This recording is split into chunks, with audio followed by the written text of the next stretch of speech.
Volvemos de la pausa aquí en ADN Deportivo este día martes, el programa oficial de la Confederación Argentina de Deportes, y ya nos metemos en la columna habitual de todas las semanas de Rodrigo Dascal de Ciencias Sociales, Política y Deporte, a quien voy a saludar, que está con una invitada en el día de hoy. Rodrigo, ¿cómo te va? Buenas tardes. ¿Qué tal? Buenas tardes, ¿cómo están, muchachos? ¿Cómo les va? ¿Todo bien? ¿Todo bien? Muy ¿Todo bien.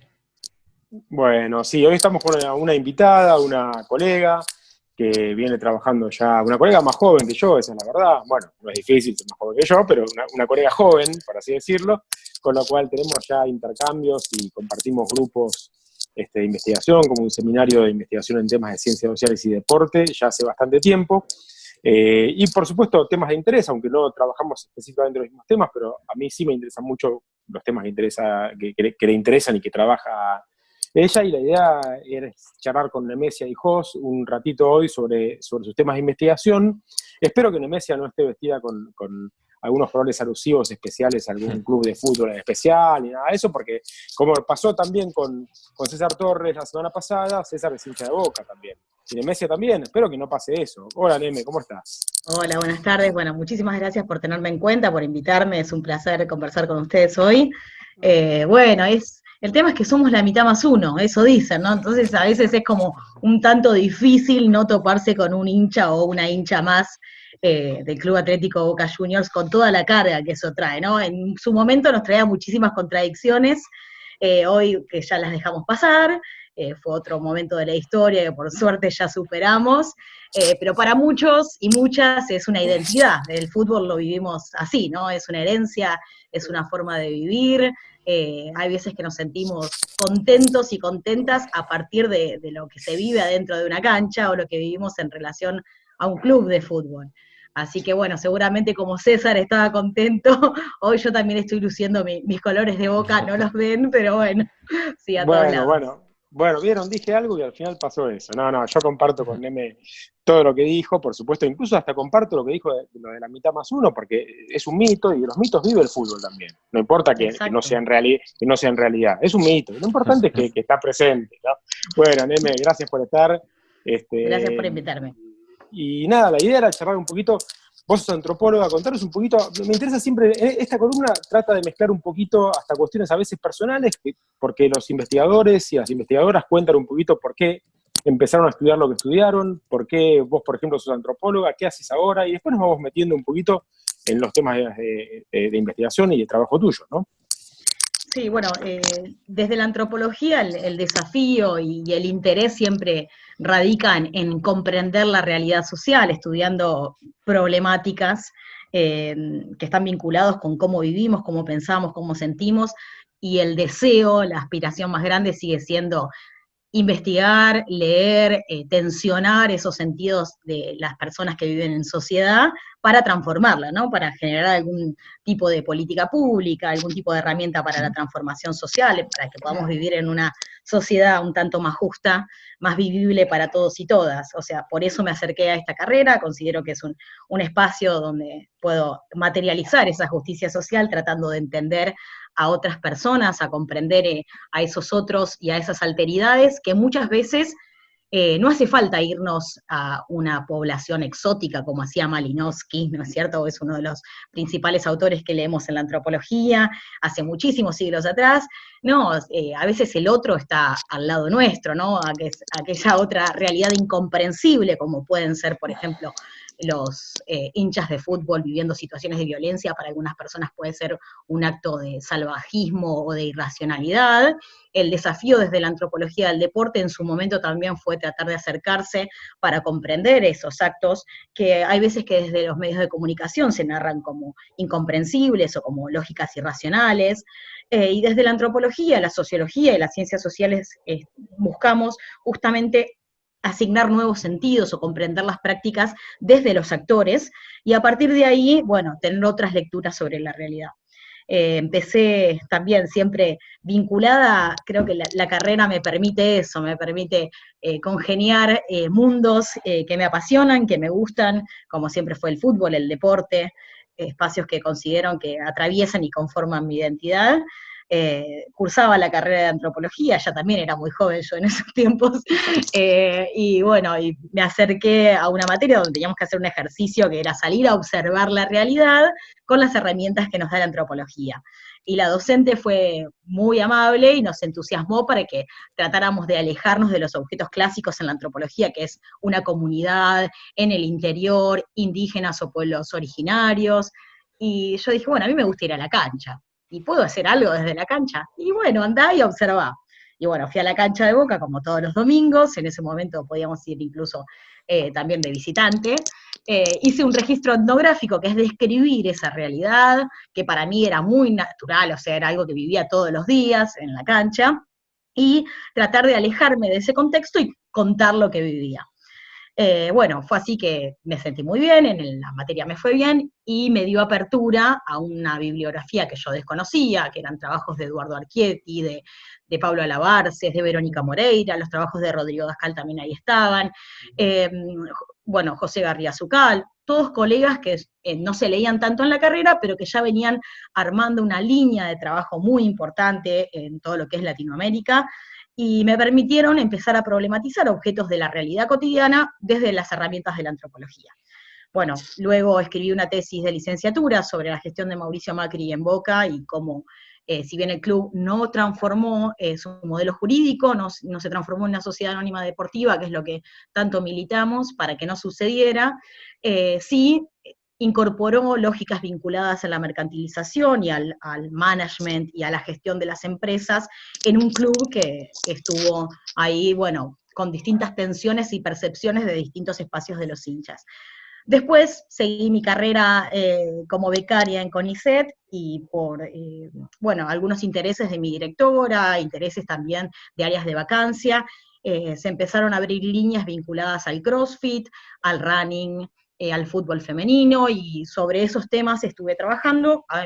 Actualmente estoy con mi cierre de la tesis doctoral, trabajando sobre running en la ciudad de Buenos Aires y cómo algunas personas que participan en grupos de entrenamiento viven esta práctica, y las tensiones vinculadas al mercado, al consumo, cómo se construye esa subjetividad de personas haciendo ejercicio, haciendo práctica deportiva, atravesados por el capitalismo y el neoliberalismo que nos invita a estar continuamente en movimiento, algo que en tiempos de pandemia parece un tanto complejo, ¿no? Así que bueno, eso. Genial. Antes de meternos un poquito en este último tema, que me parece muy interesante y además, obviamente, está bastante de moda en la ciudad de Buenos Aires en los últimos días, quería consultarte, creo que todo esto también se atravesó en vos, y no solamente en vos, por supuesto, con todas las cuestiones de género en los últimos años, ¿no? Particularmente en el fútbol, pero no solamente en el fútbol, claramente. Quizás lo que está atravesando es la cuestión de género y se ven un montón de cosas. ¿En qué sentís que te pegó tan fuerte todo esto? Por lo menos desde el punto de vista del deporte, ¿no? Porque sin duda, seguramente, en qué te pegó muy fuerte, como a todos, ¿no? Hay una generalidad donde seguramente muchos compartimos, pero particularmente en el ámbito del deporte, ¿en qué lo pudiste ver? Digamos, estuviste trabajando con algunas cuestiones de fútbol femenino, ¿por qué no nos contás un poquito de eso? Sí, yo, bueno, creo que la realidad de todos y todas cambió desde el año 2015 en adelante, ¿no? Si bien algunos teníamos acceso a ciertas herramientas, bibliografía vinculada a los estudios de género, a los feminismos y demás, la invitación que se proponen desde de los espacios vinculados a los activismos, organizaciones sociales, espacios de mujeres para salir a la calle y luchar por nuestros derechos, fue un antes y un después, definitivamente nos interpeló a todos y a todas a cuestionarnos nuestras prácticas, pero más allá de eso, me parece vinculado al fútbol, es el ni una menos permite que el reclamo de la soberanía de nuestros cuerpos, la autonomía de nuestras prácticas vinculadas al ejercicio físico, se incluyan dentro de los reclamos del feminismo, que me parecía que eran dos espacios completamente separados. En los Claro. encuentros de mujeres, los encuentros plurinacionales de mujeres, no había mesas donde se vinculara la práctica deportiva, o se empezara a discutir cuál era el acceso de las mujeres y las disidencias a estas prácticas. Nos empezamos a preguntar sobre la cuestión de género, qué pasa con los deportistas futbolistas trans, nos empezamos a preguntar por el cumplimiento de ese 20% de la ley del deporte, sobre los espacios de las mujeres en las dirigencias, sobre el lugar que tienen no solamente el fútbol femenino, la profesionalización que después se dio del fútbol femenino. O sea, creo que el Ni Una Menos permitió todo ese debate. Sin ir muy lejos atrás en el tiempo, hace 2 años estábamos marchando para la profesionalización del fútbol femenino, hecho que después terminó sucediendo, y con figuras que pudieron reunirse, ¿no? Las pioneras en el Mundial 71, yendo a México, que habían estado totalmente invisibilizadas en la historia del fútbol en Argentina, hoy en día pueden dialogar con sectores del feminismo, se pueden reconocer como feministas, bueno, también el Estado ahí poniendo las cosas en su lugar y dando el reconocimiento y la visibilidad a estas mujeres que fueron a jugar un mundial no oficial de la FIFA, que, bueno, tuvieron un aporte en la historia que fue trascendental y que hoy en día, en retrospectiva, lo podemos ver así. Me parece que en ese sentido, la cuestión de género viene a atravesarnos y a cambiar como nuestras perspectivas, y es un eje que no podemos dejar de considerar en nuestras investigaciones también. Anteriormente creo que cuestionar, los estudios de género estaban aparte, ¿sí? Había personas que estudiaban feminismos y masculinidades. Hoy en día esto se vuelve transversal a todas nuestras investigaciones, a todos nuestros objetos. Y eso también me parece que es un punto de un antes y un después que se logra a partir del 2015. Tal cual, y más en un campo particularmente el del fútbol, que como bien vos citaste Eduardo Archetti antes, está tan fuertemente constituido de masculinidades desde sus inicios, ¿no? Y acá diferencia un poquito la cuestión de género de la cuestión de masculinidades, porque efectivamente masculinidades desde el punto de vista de la lógica de que quienes empezaron a organizar el fútbol eran varones, pero posteriormente desde la lógica también de género, ¿no? De cómo un deporte, no solamente el fútbol, por supuesto, tiene vectores que lo van organizando con también vectores particulares que referencian a cómo se organizan el género, las diferentes posiciones de poder, de lugar, alrededor de él y los géneros, ¿no? Entonces me parece que eso está muy claro en todos estos abordajes que vos decís. Bueno, nos metemos un poquito en tus corredores. Dale, en adelante. Tus runners. Adelante con los runners. No, porque ayer digamos, Nemesia publicó una nota en Página 12 que hasta un poquito, alguno, como siempre, tomándolo desde algún sentido común, e incluso de algún sentido común desde sectores o personas que uno considera propias, ¿no? Políticamente cercanas a uno, hasta puede pensar, ¿pero qué está escribiendo Nemesia? Está defendiendo lo que pasó en la ciudad de Buenos Aires, ¿no? Por supuesto, los que conocemos a Nemesia y los que leemos atentamente la nota nos damos cuenta que no es así, que Nemesia lo que está diciendo es otra cosa, está diciendo que hay que tratar de trabajar en contra del sentido común, y muchas veces trabajar en contra del sentido común tiene que ver no solamente con pensar desde posicionamientos políticos, sino que nuestros posicionamientos políticos tampoco piensen con el sentido común, sean aquellos que sean, ¿no? Entonces, ahí la nota se titula Ni locos ni idiotas, pero más allá de la nota, que después se puede volver a hablar, o podemos con los muchachos retomar la cuestión del vínculo entre periodismo y ciencias sociales, que es interesante. Digamos, vos lo que decís, Neme, ahí es una cosa, estoy tratando de comprender sentidos, lo dijiste al principio. ¿Qué es lo que encontrás en estas lógicas de los runners y los corredores, en tu investigación actual, y cómo la estás encarando? Yo algo sé del tema, pero quiero que lo cuentes vos. Bien, sí, creo que tuvo esa repercusión. Tal vez otras notas, otras publicaciones habían generado más ruido dentro de mi campo. En este caso fue bien recibido, pero me generó ciertas tensiones con la ciencia, digamos, ¿no? Bueno, creo que utilizar lo que nos da el periodismo es también poner en agenda el rol de nuestras investigaciones y poner en debate lo que nosotros venimos trabajando, y eso también es importante. Comprender el sentido es desde los actores, ¿no? Tratar de tensionar las distintas lógicas a través de las cuales nosotros vivimos nuestras subjetividades, ¿no?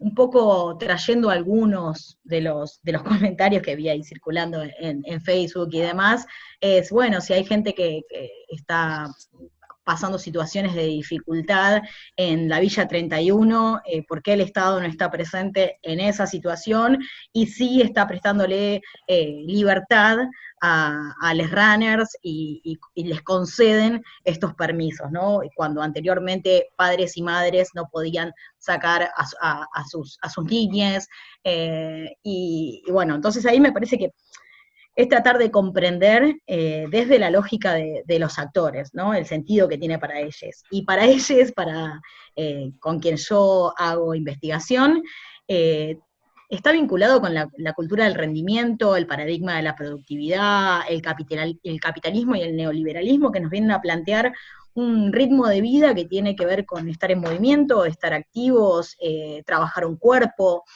hacer este management de uno mismo, ¿no?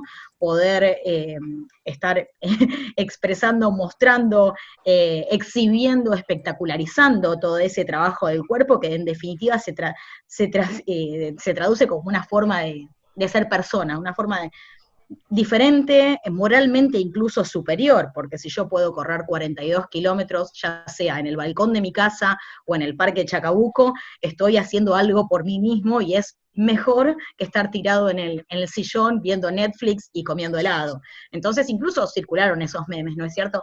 Posicionarse en un lugar de prestigio, de distinción, de reconocimiento social, que se traslada a otros escenarios y se traduce en nuevos capitales, ¿no? En capitales simbólicos, sociales, económicos y demás, políticos, que hacen a la constitución de una persona viviendo hoy. El tema es que el tiempo, para disponer de ese tiempo para la práctica deportiva y para la preparación de ese cuerpo, que se ajusta a medidas heteronormativas, ¿no? Que el mercado nos plantean que es un modo de ser bello, un modo de ser sano, un modo de ser saludable. Por supuesto que no puede dejar de leerse desde el lado de la clase. ¿Quiénes tienen tiempo y quiénes pueden disponer de ese tiempo para el trabajo del cuerpo y de uno mismo? ¿No? Cuando hay otras desigualdades, situaciones, adversidades que hay que atender en medio de una pandemia. Quienes pueden elegir salir a correr en el parque no son quienes tal vez se estén preguntando por la situación que está ocurriendo o la desigualdad que tienen que atravesar ciertas personas, bueno, que no les queda otra que salir a trabajar. Ellos están pensando con ese objetivo y ese deseo, que es justamente, bueno, salir a correr, y tal vez, bueno, es esa la motivación que tienen, y es su reclamo justo, que es un poco lo que yo venía a plantear en la nota, ¿no? Tratar de ponernos en la piel de ellos y ver cuáles son sus deseos, y por qué consideraban que antes de que se aprobara esto, era una restricción de libertades individuales. Me parece que por ahí giraba un poco. No sé si Y respondí a la además, pregunta. sí, y además te agrego una cosita, si vos me decís que estás de acuerdo, ¿no? O no a lo que yo voy a decir, que tiene que ver con algo que está en la nota y que podemos asimilarlo a los trabajos de Alejandro Rodríguez sobre el tema de los gimnasios. Sí. En las personas que realizan estas actividades, cualquiera de este tipo de actividades, no hay un solo motivo por el cual lo realizan, ¿no? Está eso que vos decís, que tiene que ver muchas veces con adecuar nuestro cuerpo a determinados parámetros, capitalistas, neoliberales, etc., pero también hay otras motivaciones, y analizar los diferentes tipos de motivaciones y situaciones de ese público es lo que justamente vos estás intentando y vos trabajás. Y a Claro. veces desde el sentido común decir que son todos lo mismo y que todos piensan igual y todos corren de la misma manera y todos usan el deporte y su cuerpo de la misma manera, eso justamente contra eso trabajamos, ¿no? Claro, porque tratar de no reproducir estereotipos ni el sentido común, justamente ese sería como la gran batalla, ¿no? Pero bueno, el running está asociado y se inscribe en las lógicas del mercado y en el paradigma de la productividad y la cultura del rendimiento y todo lo que dijimos recién. Pero por supuesto, esta actividad del running incluye sentidos heterogéneos. Hay quienes van y se suman a un grupo de entrenamiento para buscar sociabilidad, para hacer amigos, amigas, porque recientemente se separaron o porque están queriendo cambiar sus hábitos de vida, quieren hacer nuevas amistades y relaciones. Hay quienes lo viven como, bueno, una forma de tener un estilo de vida más saludable, quieren ser parte de algo, quieren ser reconocidos. los múltiples sentidos como múltiples identidades de personas.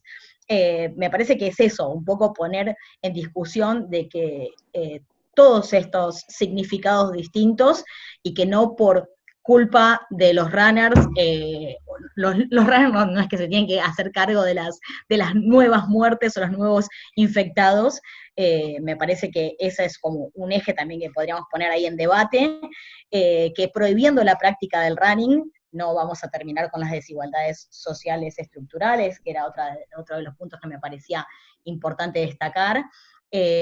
Sí, pensar, me parece, en el hecho de que cómo vivimos las libertades, ¿no? Que es la libertad para cada uno y para cada una, que hay personas que eligen a lo mejor la libertad individual como un principio y un punto importante en sus vidas, o sea, salir a correr para ellos es lo más importante y es el Estado el que tiene que atender a ese tipo de salud mental, que es lo que estaban reclamando ciertos sectores. Esto no solamente lo vimos en Argentina, sino sabíamos que en Estados Unidos hubo marchas de crossfitters para que abrieran los gimnasios y de espacios recreativos y de trabajo del cuerpo, pero me parece que ahí es el Estado donde tiene que estar presente, tratando de atender todas las necesidades, y que la cuestión de la salud, ¿no? Que lo tendríamos que poner entre comillas porque habría que preguntarse qué es la salud, no tiene que ser solamente una tensión de una libertad individual, ¿no? Sino que pregar por la salud de los ciudadanos y las ciudadanas tiene que ser una cuestión colectiva.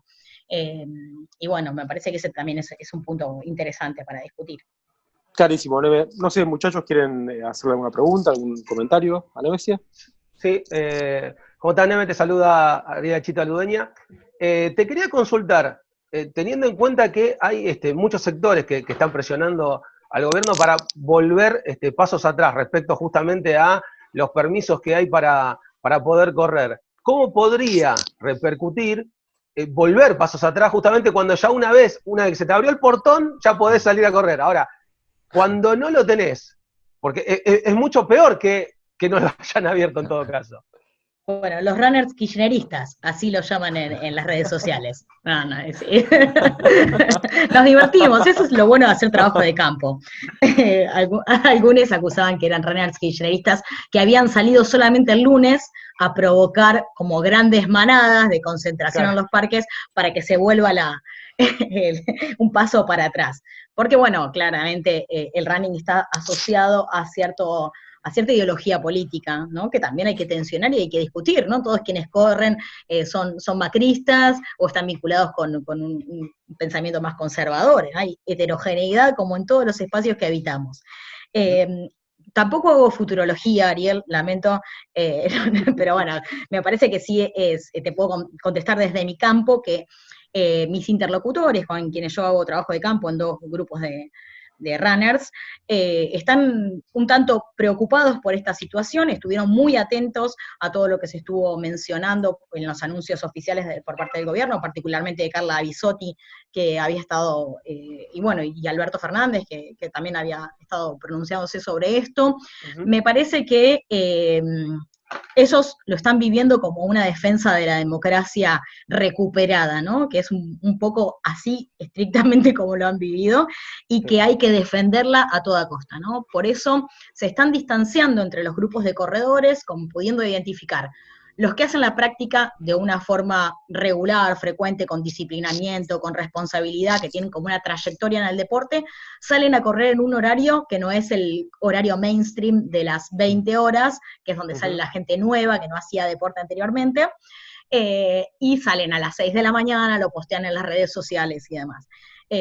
Como tratar de ubicarse en espacios distintos, ¿sí? Como si fuese un colectivo diferente al colectivo de las personas que empezaron a hacer la práctica deportiva y no lo hacen de una forma tan comprometida, como si estuviesen teniendo una especie de conciencia ciudadana, ¿no?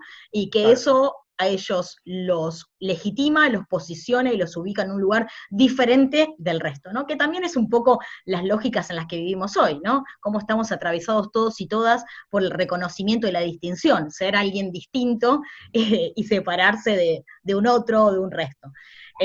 Así que bueno, también mis corredores, mis interlocutores, iban a seguir manifestándose, o sea, a través de sus prácticas como un colectivo también comprometido desde el running, desde esta práctica que hacen, bueno, lo hacemos en un horario, en un espacio donde no haya gran posibilidad de circulación del virus y se puede hacer eso. Pero bueno. Neme, el tiempo es tirano, ya estoy recibiendo los avisos que corresponde, de que se está acabando. Y a mí que me cuesta la columna. tanto hablar, ¿no? Estuvo hermoso, y creo que clarísimo y buenísimo, y juntamos temas de ciencias sociales con temas políticos, con temas de actualidad, me parece. Así que mil gracias. Bueno, nos vemos corriendo por el Sparkes. En algún lugar, dale, corriendo en algún lugar. O en otro Zoom. Exactamente, muchas gracias. Bueno, gracias por el espacio. Chau, Neme. Muchachos, Gracias. nos vemos. Gracias, Hasta Neme. luego. Chau, Gracias, Rodrigo. Gracias, Neme. Chau. Hasta luego. Hasta luego.